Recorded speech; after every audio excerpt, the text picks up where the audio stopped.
regarding JT Tuimoloau, and everyone's asking. There was another question on here. I'll post it somewhere, but it said if JT was to wait till February, would Alabama still have room for him? What's kind of the latest on JT? If there's any movement, and kind of what's the long term forecast with him? Yeah, for those that don't know, JT Tuimoloau from just outside of Seattle, Washington, and number four player in the Rivals 100. Some people argue he's the number one overall player in the country. I mean, he's just an elite athlete. 6'4", 275 pounds. Also a standout basketball player. Alabama would certainly hold a spot for him until February, and I don't think he's planning on making a decision anytime soon. I think he's planning on waiting it out. I think he plans on, as of right now, from what I've been told, uh, state of Washington is going to have a season, but it's going to be in the spring. And JT Tuimoloau plans on playing for his high school this spring, so that's something to really keep an eye on. In terms of him potentially waiting until February to announce a decision. Now, from what I've gathered, I think Alabama is currently behind Ohio State, but I don't think anybody else is behind, or excuse me, in front of Alabama at this time. I think it's a two team battle between Alabama and the Buckeyes. I think there's some other schools that are heavily, involved, that he's heavily interested in, and could potentially go anywhere else. Oklahoma's high on his list. Oregon's high on his list. I know he likes Michigan a little bit as well, but I think this comes down to Alabama and Ohio State, and Alabama is really starting to surge with him over the course of the last few months. Now, if I had to make a prediction right now, I would still probably say Ohio State. But like I said, Alabama's really made up a lot of ground in the last few months. How much ground can they make up in the next month, in the next 2 months? I think they've got a chance to potentially pull this off. So we'll see what happens. Obviously, he's a key target for Ohio State after losing Tunmise Adeleye last month. So he remains a big time target. But yeah, Alabama loves this kid. They're recruiting him mainly as a defensive end, but probably also telling him, hey, listen, you come to Alabama, you can play any position you want. You can play, you be a power forward on the basketball team if you want to, or I guess if 6'4", maybe small forward. But I do think that Alabama would hold a spot for him until signing day. They like him that much. All right, we're back at it again with Cameron. Latest on Tunmise Adeleye, who you were just talking about.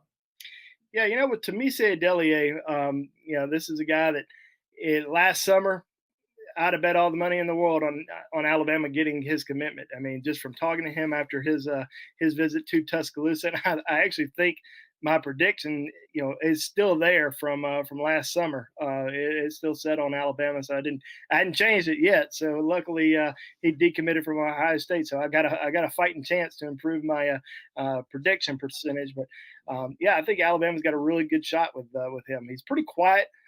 Doesn't do a lot of interviews.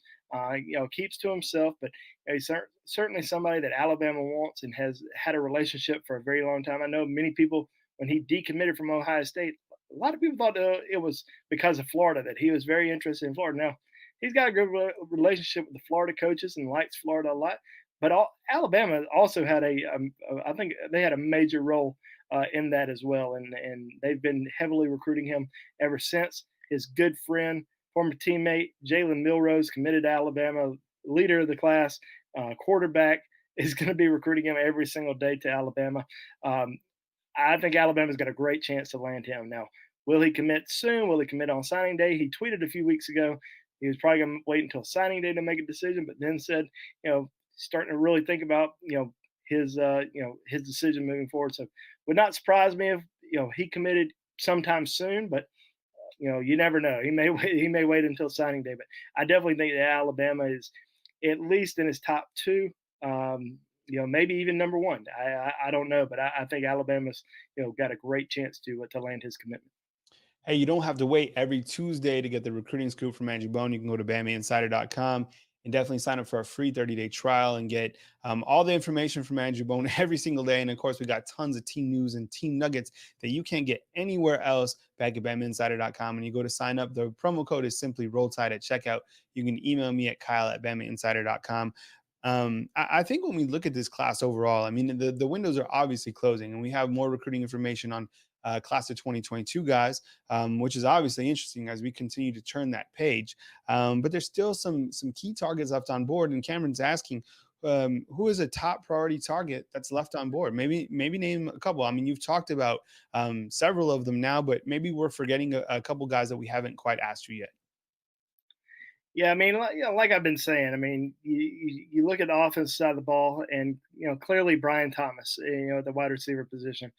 Marius Mims would be a great addition to the class. But Alabama does have 4 offensive line commitments, and two of the best tackles in the country in J.C. Latham and Tommy Brockermeyer. So does that mean he is a top priority? I mean, he's definitely wanted by Alabama, but we're talking who is a big need. And I think you got to look at the defensive end position.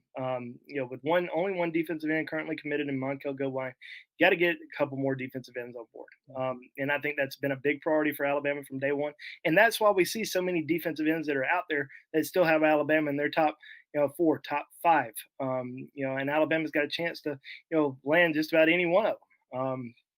Defensive back wise, as I mentioned earlier, cornerback, adding another elite corner is very important in this class. Can they get Terrion Arnold?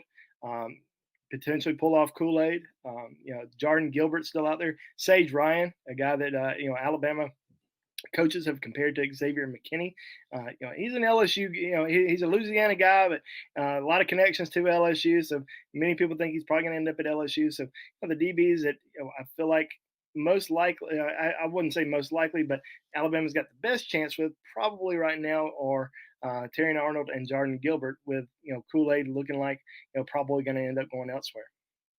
All right. How about this guy, Bone? Mason Smith.